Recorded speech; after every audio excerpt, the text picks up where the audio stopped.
On en vient à cette alerte donnée par les services de renseignement russes. La France prépare des coups d'État néocoloniaux. L'information est relayée par nos confrères de Russia Today. Le groupe médiatique révèle également l'implication de la France dans le coup d'État déjoué du 3 janvier dernier au Burkina Faso. Les faits avec Bienvenue Tonsa. Communauté de la Confédération AES, maintenez l'alerte maximale car des prédateurs font feu de tout bois pour stopper votre marche vers la souveraineté. C'est le service de presse du service de renseignement extérieur de la Fédération de Russie qui tire la sonnette d'alarme.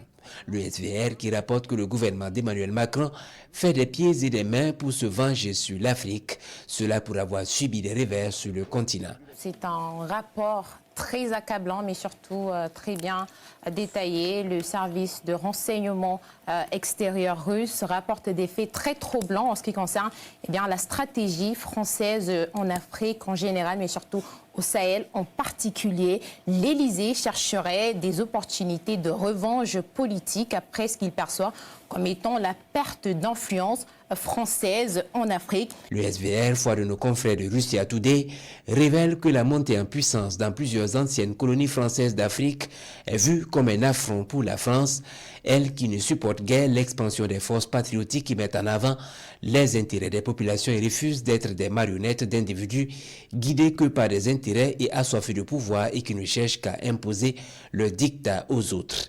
Le service de presse du service de renseignement extérieur de la Fédération de Russie évoque ici un plan machiavélique inspiré par l'opération américaine soldée par la capture du président vénézuélien Nicolas Maduro. Emmanuel Macron confie le SVR à autoriser ses services de renseignement à lancer un plan d'élimination des dirigeants, je cite, indésirables en Afrique, chose qui a été maintes fois évoquée par les leaders de la Confédération des États du Sahel. Par exemple, au Burkina Faso, selon le SVR, la France est impliquée dans le coup d'État du 3 janvier 2026, fort heureusement déjoué grâce à l'efficacité du renseignement burkinabé. L'ingérence de la France dans la tentative de putsch du 3 janvier au Burkina Faso, fort heureusement déjouée, ne fait plus aucun doute. Les putschistes avaient reçu l'ordre d'éliminer physiquement le président Ibrahim Traoré, figure de proue de la lutte anti-néocoloniale. Paris comptait sur ce coup pour rétablir un régime pro-français à Ouagadougou et affaiblir le mouvement pour la souveraineté et le panafricanisme en Afrique. Selon cette annonce, Paris a également dans son viseur des dirigeants de pays comme le Mali, Madagascar et la Centrafrique.